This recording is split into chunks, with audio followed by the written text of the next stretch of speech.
What is up, everyone? Guess who it is? That's right. It is your man on fire mentor, David Mailer. And today we are going to dive into the center of the fire and we're going to talk about a hot topic. What is the topic? It is the number one roadblock, meaning the number one thing that is stopping you in your life. And what is it? It's your indecisiveness. And I am going to explain exactly what that is in a moment. For all of you that are brand new and seeing me or hearing me for the first time, welcome. My name is David Mailer and I am the Man on Fire mentor. I have been helping men for close to 10 years now reclaim their passion, their power, and their purpose in their life. And the ripple effect of that is to impact families, right? Because when a man is in his masculine leadership, when a man is living from his heart rather than his head, when a man is stepping into the fullness of his potential, everyone in his life is impacted in such a profound and beautiful way. So really what's behind the essence of Man on Fire is supporting a man in being a better man, being a better husband, and being a better father, and having the courage to embrace the leader that you were truly born to be, but you got away from that. And I think each of us, if we're honest with ourselves, would say that one of our greatest fears is to take our last breath and feel as though we're exiting this world, not having given the world the real version of us, meaning not having lived into the fullness of who God made us to be. And none of us want to leave with regret. We all want to go out with a breath of freedom, with a breath of fulfillment, with a breath of triumph, with a breath of victory, with a breath knowing that I gave, I loved, I served with every ounce of my being. That is what it is all about. Can I get an amen? Because that's why we're here. And everything else, guys, is an illusion. To live a life that's less than who you were born to be, you have drank the wrong Kool-Aid. You have bought into the disbelief or the belief that you are not good enough, you are unworthy, and you're not smart enough, you're not intelligent enough, I can't do it, you know, I've been dealt some bad cards and it's not my fault. And so many of us live in such a comatic state, and in the Man on Fire world, we are here to wake you up and wake you up to the remembrance that you are way more special than you're giving yourself credit to be, and to wake you up to the fact that you are an extraordinary man, you are a phenomenal man, and everything else is nothing more than your ego, the pirates, whatever you want to call it, the dark forces. We all have different names for this, but it's all a lie. It's all a lie. You just most likely forgot who you truly are. So with that said, let us move into today's topic, which is the fact that indecisiveness is your number one roadblock in your life. Now, what does that even mean? Well, all of you understand that each and every day, you as a man have to make decisions, right? So you decided, are you going to show up for this podcast, this live? You decided what sneakers or shoes you're putting on today. You decided whether or not you're going to shower, whether or not you're going to dress a certain way. You decided how you're going to treat your pet or your wife or your children. You decided who you're going to call, who you're not going to call. You decided if you're going to work out or not going to work out. And so you make decisions every day. However, when it comes to the bigger decisions, the ones that require more consciousness, the ones that require you to pause for a moment and to really check in, there is something that has been plaguing man for a very long time. And what's plaguing him is that he has unfortunately developed the ability to avoid making decisions. So there's a saying that many of you may have heard that there's three types of decisions. The first one is the right decision. The second best decision is the wrong decision. And the third decision, which is the worst of the three, is no decision at all. And what does that mean? Well, we've heard, get in your head, you're dead. We've heard analysis paralysis. And you could imagine as a man that if you're indecisive, it's the equivalent of standing or sitting on a fence. And, if you're walking on a fence and you're, oh, should I jump off? Should I stay on? Should I jump off? Should I stay on? Next thing you know, you fall down on the fence. And for most of you understanding this visual, you would understand that you are going to end up puncturing one of your nuts. And that is to help you understand that when you can't make a decision, it is going to be painful. And sadly, many men will default to not deciding the more important things in life and avoiding conflict, avoiding things that are controversial, avoiding things that may be potentially adversarial in nature, avoiding anything that they're not able to face, be with, confront, face what's in front of you. This is what has been plaguing men. This is what will drive your woman away from you. She can't stand and is unattracted to. Quite honestly, she is probably nauseated by a man that cannot make decisions because you, sir, yes, you, must be the captain of your own ship. You don't get into the boat and you're leading everyone, on deck. And, hey, everyone's, where are we heading today? Well, I don't know. I thought I'd just let the seas take us where it wants to take us. Well, then you end up on this island called Skull Island, or how the hell did I get here island? And you wake up one day and you're miserable in your life because your life really came down to the decisions that you've made. And unfortunately, most of them are not even wrong decisions. Most of them are not even right decisions. It's the decisions that you've avoided. It's the decisions that you never made. Right? I remember my father all the time would show me his beautiful view on the 23rd floor of his building, and he'd say, look at how beautiful this is. And at one point in time, you could see the Empire State Building, and you could also see the World Trade Center buildings. And it was just such a beautiful view that he was so proud of. And then he would take me to another window in the house, and then he would point down below to this brownstone, a 5-story brownstone building. And he would call me Duvy. He'd say, Duvy, do you see that building down there? And I'd say, yes, Pop. And of course he told me this story about, maybe 100 times, but I would always give him the respect of pretending that he never told it to me. And he'd say, you know that your father could have bought that building at one point in time for $250,000? I'm like, wow, Pop, what happened? Why didn't you do it? And then there'll be silence. There'll be silence. And naturally, if anyone understands real estate in Manhattan, and it's a 5-story brownstone building, my father lived in the Murray Hill district, well, you'd understand that he would have made a lot of money on that building and probably never had to work another day of his life. So why didn't he do it? And why don't you guys make decisions? It's something to really think about. What is it that prevents you? What is it that keeps you? What is it that stalls you from making a decision, knowing that it's your indecisiveness that's your number one roadblock in life, right? Like the business that you keep talking about that you're going to start, this big idea that you have, this patent that you have, calling up your ex, or facing the conversation with your wife that you've been avoiding, or a family member that you haven't spoken to for God knows how long, and you just can't make a decision. So you stay in the indecisiveness. And the question is, why do you do that? And I'm giving you a moment or two to think about it. And there's a reason for it. And I want you to understand the reason for it, because if you could understand the reason, it will have less power over you. And if it has less power over you, you can start to do something about it. And usually why we don't do something, meaning the destructive things that are going on in our life. Maybe you have a capacity blocker on how much money you make. Maybe every time you rise, you end up falling again, and you give it away, you leak away whatever you've accomplished. So we have these invisible patterns that live in your subconscious, where you have this programming.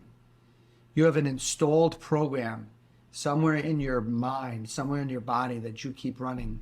And until you can bring the unconscious to conscious, at the end of the day, it's not the things that you know, it's the things that you don't know. It's the things that are invisible to you. It's the I didn't know that I didn't know. So I want to help you see something. I want to help you learn something right now so that you can start allowing the invisible to become visible, so it can't have power over you. And once you start allowing your subconscious brain, the unconscious brain, to start to come to the conscious brain, then once it's in front of you, you can be with it. If you've buried it and you've put it behind you, you don't know it exists. So we have to excavate, we have to dig it up like an archaeologist. We have to bring it to the foreground, and we have to help you see what's been invisible to you. So why is it that a man doesn't make decisions. And the real reason is why he gets stuck in the indecisiveness is there's a deep-seated fear of making the wrong decision. Well, that's not such a big deal, David. Guys make wrong decisions all the time. Well, what's wrong with that? Well, what's invisible is that you most likely have wired inside of you the belief that if I make a poor decision, if I make a bad decision, then I must be an idiot. I must be stupid. I must be dumb. And if I'm dumb and I'm an idiot and I'm stupid, then people are going to laugh at me. And then I'm going to ultimately end up feeling like I'm not good enough. I'll end up feeling like I'm unworthy. And if I feel unworthy and not good enough long enough, then I'll most likely feel undeserving of love. And if I feel unworthy and not good enough and undeserving of love, and I go on living this way for a prolonged period of time, then I start to question my very existence. What's the whole point of life? I feel so separate from everything and everyone.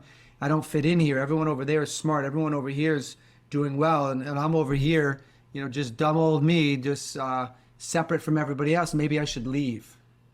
And sadly, many of you guys listening might have lost a friend or family member to taking their life, or a friend of a friend that you know of that took their life, because we live with this illusion that we're not good enough. And it's not real, but it feels real, right? It's this person has really bought into this mindset of convincing themselves that they're stupid and they're not good enough and they don't deserve to be loved. And the pain is so great that they don't know what to do with, that some people truly will have their own exit plan. Now, for those that obviously don't hurt themselves in this manner, irreversible damage, perhaps how you get away from feeling these feelings is all the different forms of pain management that we talk about, right? I teach about the 4 fear runners, the ways that we run away from fear. One of them is through pain management by numbing out, by drinking, by smoking weed, porn, masturbation, affairs, overworking, trying to make more money, like all these ways to try to escape these feelings. It'll never work. So what I'm sharing with you is that your lack of decisiveness, your indecisiveness, which is crippling you, paralyzing you, robbing you of more passion, robbing you of having more life, is all rooted in your fear of getting it wrong, which is rooted in, if I got it wrong, of what you made it mean. So rather than face getting it wrong, which, by the way, remember, was the second best decision, right? The first decision, that's the best, is the right decision. The second best decision is the wrong decision. But what most of us are doing out there is we're not deciding at all, because we're so afraid to get it wrong. We're so invested in not wanting to appear dumb and stupid because we can't see what's invisible to us, is that we've linked that to feeling unworthy and unlovable, that then we've fallen into the trap of being indecisive, in the paralysis of not being able to decide. And it reminds me of a story of a friend of mine that I went to chiropractic school with. And such a great guy, just an awesome, awesome guy, an amazing chiropractor, cares deeply about humanity and about people. And I remember him sharing a story with me that he was in the indecisiveness of what to do in his marriage. Should I stay? Should I go? Should I stay? Should I go? I'm not sure if I love her. Do I love her? Do I not love her? Am I in love with her or not in love with her? Is it the right thing to stay with her? Is it the wrong thing to stay with her? And he said that he battled with the indecisiveness, which said differently is he, for 5 years, didn't make a decision, right? This is what we're so good at. We're so good at not making decisions. And I just explained to you guys why. And what ended up happening is, in the paralysis of being indecisive and not deciding, what ended up happening was he had a stroke. And these were his words. He said to me, David, I can see how the indecisiveness of not being able to make a decision, the paralysis of not deciding, mirrored the paralysis of my stroke. I mean, what a metaphor, what an amazing gift for him to be able to make this connection that, oh my God, my life and what's happening in it, the health challenges that we go through, the pathologies, which are path of logic, the diseases, which are dis-ease, I don't have ease, is in relationship to my life choices, which more often than not is not a decision that you made, but it's really a decision you never made. If you think right now about your life and you think about the pain that you have endured at times, or the pain that you might currently be in, you'll see that it's almost always connected to a decision that you didn't make. Even if you did something where you did make a decision. Let's say you had an affair and you're pissed at yourself. Well, I did make a decision, right? No, well, it's the decision that you didn't make to go clean it up, to go stand in your power, to go face the conversation and stand naked and raw and vulnerable and own what you've done, where you're now shying away from those conversations because you're afraid of being looked at as a monster or as a demon or as a horrible person. So you just avoid that person altogether. Think about how many severed relationships some of you might have where you don't talk to a family member and you're too scared to just go talk to them. What if I get it wrong? What if it was the wrong decision? I think back to one of our coaches who started off as a client in our community, Joshua Kahn, just a phenomenal human being who admittedly said he went from being a fraud to being a leader. And he couldn't decide, should I have my father back in my life? He hasn't treated me well. Maybe I don't need to ever see him again. I don't need to ever talk to him again. He never was able to say, I love you. He's never able to give me love. And I held him to it big time. I held him to the truth of go be vulnerable. Go risk your dad not loving you. Go risk telling him that you love him and him not being able to say it back. But don't sit in an indecisiveness of should you say it, should you not say it, should you go visit him, should you not go visit him. And he flew and went to visit his father. I believe it was in Oregon. And thank God he went to see him. Thank God he went to see him. Number one, he, for the first time in his life, was able to see his father play with his children and give them the love he couldn't give him. Number two, for the first time in his life, his father told him that he loved him and he was proud of him. And number three, his father's health deteriorated so quickly. And Joshua had the honor and the privilege of being there with his father when he was in his most vulnerable place ever, where he literally couldn't bathe himself. And in his most vulnerable place, who did he trust more than anybody to be there to support him was Joshua. All because of a decision. How many of you have shied away from making an empowered decision, have shied away from living in courage? How many of you have hurt other people because you're scared to make a decision? You've lacked the courage, the backbone, the fortitude to make a decision. You want to have a different life? Become a decision-making machine. Risk being wrong. Risk getting it wrong. Get back up. Make another decision. If it's wrong, get back up. Make another decision. Keep going, keep going, keep going, keep going until you know that you got it right. Right? Like Rome wasn't built in a day and millionaires weren't built overnight. Like these are people that took risks. These are people that made decisions. These are people that were okay with facing adversity. These are people that were okay with getting it wrong, because remember, the worst decision is no decision. And I can't tell you, how many people that I've met in my lifetime from the time I started my chiropractic office in July of 1995. How many people couldn't make a decision, and how many clients over the years couldn't make a decision if they should invest in themselves, invest in their health, invest in their well-being, invest in their future. And that lack of decision, you know how that plays out, whether it was a divorce for somebody or whether it was the heart attack for somebody else. I think about one of my clients back in the day who knew that he should go talk to his son. He knew he should go talk to his son. And what ends up happening? He ends up getting a heart attack. And he says, could you believe that it had to come to this in order for my son and I to start talking again? I said, yeah, I believe it. Yeah, I believe it, because you were too afraid. Said differently, you were a coward to make a decision and risk being vulnerable and risk your son telling you to F off. And you hid from it, and it came down to you having to have a heart attack for him to come talk to you again. I mean, how many of you guys have ignored your health, whether it's going to the dentist, whether it's going to the chiropractor, whatever it is? How many of you have just lacked the ability to make a decision? And then the worst is where guys will say, I want to think about it. You're not going to think about it, right? Like every big decision, whether it's being with a girl, whether it was investing in property, real estate, whether it was investing in yourself and your growth, whether it was through a Man on Fire program or some other program out there, let me think about it. Like what that really means is I'm too scared to decide right now. And I'm going to pretend to myself that I'm going to think about it. When the reality is you're not going to think about it, because the truth is you've been thinking about it probably for years. The problems that you've had for years. So it's not that you need another moment, another minute, another day to think about it. What you're really saying is, I don't like the tension that I'm feeling in this moment. I'd like to break free from this tension, and I'd like to use the excuse that has become socially acceptable, which is, let me think about it, let me pray on it, let me meditate on it, which nobody ever does. And then if I asked you, well, how often have you really like paused to just really think about it and then come to a decision?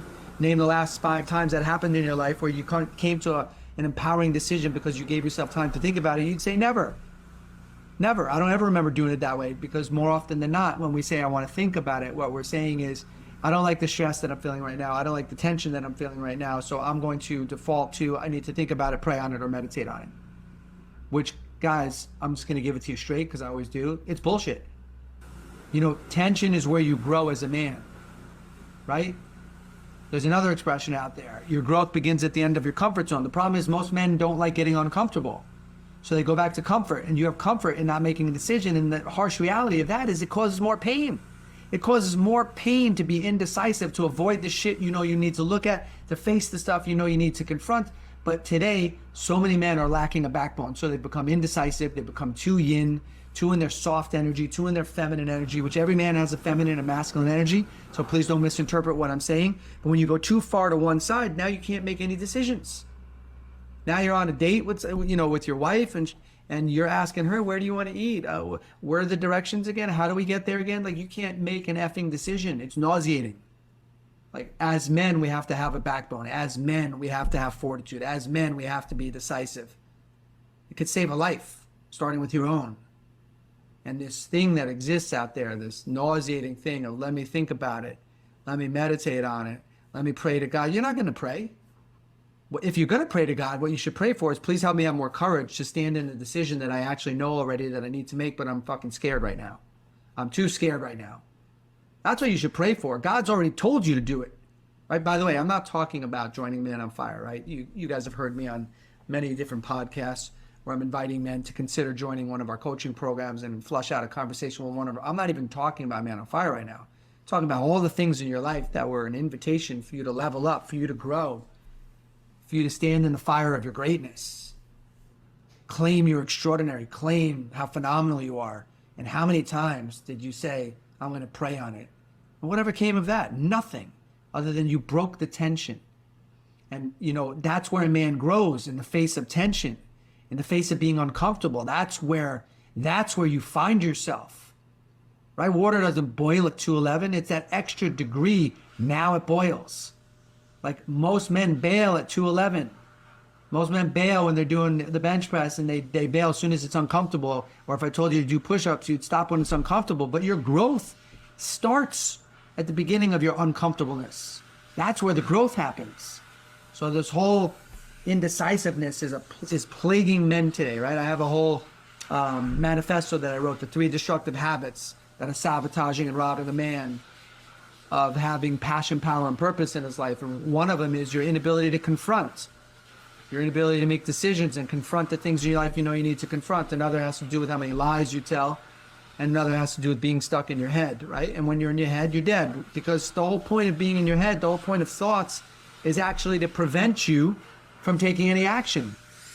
The whole point of being in your head, which is why Mr. TR says, get in your head, you're dead. The whole point of thoughts, the whole point of being in your head, is it gets you to not do anything. Because as soon as you're in your head trying to make decisions, you're not making decisions. You're actually avoiding making decisions, because decisions take a second. Boom. Decide. Act. Decide. Act. You need leverage. You need emotion, energy and motion to make change. But if you're in your head, you're analysis paralysis. If you're in your head, you're dead. If you're in your head, all you're doing is you're preventing from making a decision. You're preventing yourself from taking action. That's how it works. I'm letting you guys in on the magic, that if you want to have a different life, if you want to remove the number one roadblock that's stopping you from having more passion, power, and purpose in your life, if you want to remove the roadblock that's stopping you from getting to your true potential, if you want to have more passion, more depth, more intimacy, more love, more respect for yourself and from your partner and from your children, become a decision-making machine. Risk getting it wrong. Risk feeling unworthy and unlovable. But going back into an indecisiveness That's where all of your pain is. All of the pain is in you saying, let me think about it. All of your pain is in avoiding the decisions. All of your pain is in you saying, let me meditate on it. Let me pray on it. Let me pray to God on it. That's your way of defaulting. You've become so good at doing that to avoid looking at, being with, and confronting what's in front of you and handling it and making an empowering decision and risking that you got it wrong. And if you got it wrong, guess what? Clean it up. Clean it up. But to not decide, that's where the pain is. That's why I shared that story with you about this gentleman from chiropractic school who ended up having a stroke. And he said the paralysis of his stroke mirrored the paralysis of his indecisiveness as it relates to his marriage. And many of you listening right now may be like, wow, I didn't realize that. Now that I think about it, I developed all the health problems when I couldn't make a decision. Yeah, that's how God tries to get your attention, make you finally pay attention to what you keep ignoring. So I'll leave you with this riddle. I'll leave you with this riddle. There are 3 frogs sitting on a log. 3. One of the frogs decides to jump off. How many frogs remain on the log? There are 3 frogs sitting on a log. One of the frogs decides to jump off. How many frogs remain on the log? Take a few seconds to think about that. So most of you are thinking, oh, well, this must be a trick question because the obvious answer is 2. I mean, if there's 3 on the log, 1 decides to jump off, that would leave 2 that are still on the log. So 2, but wait, the answer can't be 2 because it sounds like it's a trick question. So what's the answer? Well, the answer is 3. The answer is 3. Just because he decided to jump off doesn't mean that he actually jumped. So please understand, guys, when I'm sitting here telling you to become more decisive, to become a decision-making machine, to stop being indecisive, not only am I saying that you have to make a decision, but then you have to back that decision by action, right? Because how many people say, I have made a decision, starting tomorrow, I'm going to the gym. No, you're not. Tomorrow, I've decided I'm going to start that workout. Tomorrow, I've decided I'm going to start that new diet. Tomorrow, I'm going to reach out to my father. Tomorrow, I'm going to reach out to my ex-wife. Tomorrow, I'm going to call my son that I haven't spoken to in 5 years. No, you won't. Why? Because the energy tomorrow will be different. You'll be in a different mood. You'll be in a different energetic state. You won't back your commitment to your word. You don't have somebody supporting you. You don't have somebody challenging you. You don't have somebody holding you accountable. And you're not going to honor your decision. And you'll be back in your head. Back in your head, you're dead, or you'll be in the analysis paralysis. And that's how it works. So not only do you have to make decisions, but then you have to actually take action on your decisions. And how do you do that? That's a whole nother podcast we'll do on getting your emotional leverage, because without emotion, you will not take action on your decisions. Your decisions remain decisions, and they were never executed decisions. And you look at your piece of paper that you found in your drawer from 10 years ago, and you look at all the goals, you're like, oh my God, I didn't do any of these. Yeah, because you had no emotional leverage you got in your head. Once you were in your head, you were in analysis paralysis. Once you're in your head, you're in your thoughts. Once you're in your head and you're in your thoughts, you're not going to take action. Therefore, no decisions were really made. That's a whole nother podcast that we'll dive into. But I think you guys got the point today, which is the number one roadblock that you guys are dealing with in life is your indecisiveness. And you have defaulted to avoiding making decisions other than the easy ones, which is, am I going to eat today? Am I not going to eat today? Am I going to put on clothes? Which shirt am I going to? Some of you may even struggle just like picking out an outfit, right? That's how bad it's become. You can't even decide which way you want to drive, to work or walk. Like, what am I going to order when I'm in a restaurant? Like, it's become a plague, and you've given up the ability to, become a decision-making machine. That's where your life becomes magical. That's where the passion returns.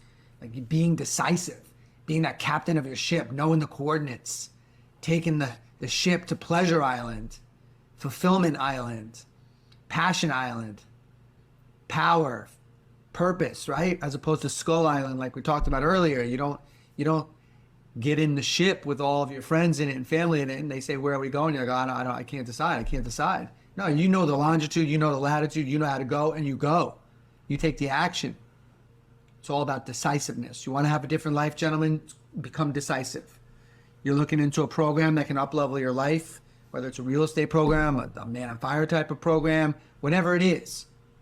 Dive in. Stop thinking about it. Let me think about it. Let me think about it. Let me process it. Let me think about it. Let me mull it over. Let me pray on it. Let me meditate on it, right? I'm saying this for you to understand the ridiculousness of that. Like, it is time for us to get our backbone back. It is time for us to get our power back. It's time to take back both of our cojones and become a decision-making machine. Right? Somebody breaks into your house and wants to hurt your family. Do you have to think about it? No. Well, that's part of you claiming that part of being a man is your decision-making abilities. And more often than not, when you look back on your life, gentlemen, I'll leave you on this note. When you look back on your life, you're going to see the things that plague you are the decisions you were unwilling to make, the chances and the risks that you didn't take, and all you needed in that moment was courage. All you needed in that moment was courage and to remember, I am enough. I am worthy enough. I am deserving. I am lovable. And if you can give up feeling unworthy, unlovable, and the terror of getting it wrong, because that means you're stupid and that you don't deserve to be loved, if you could just give that up and you can insert courage in that moment, what would I decide in this moment if I had courage? If I couldn't get it wrong and I had courage, what would I decide? Right? Because when I look back on my life, and I'm almost 56, the only thing that was missing, right? Because I would say I would almost do everything all over again the same exact way, the same way. But the one thing that I would install at various times in my life was courage. Every bad decision I made, if I had courage, I wouldn't have made it. And every decision that I didn't make, if I had courage, I would have made the decision. So if you had courage right now in your life, what decision would you make that you've been avoiding, where you've defaulted? So let me think about it. Let me mull it over. Let me process it. Let me meditate on it. Let me pray on it. Get rid of those sentences and you will have a different life. For every man listening right now that knows that you've been using that as a default, get rid of that. Give that up and become a decision-making machine. And I promise you, you will have a different life. All right, guys. It's with so much love, so much joy, so much passion, so much power, so much purpose. It is your man on fire, mentor David Mailer, saying thank you for joining me and allowing me to dive into the fire with you guys and learn together and grow together. So much love, guys. See you soon.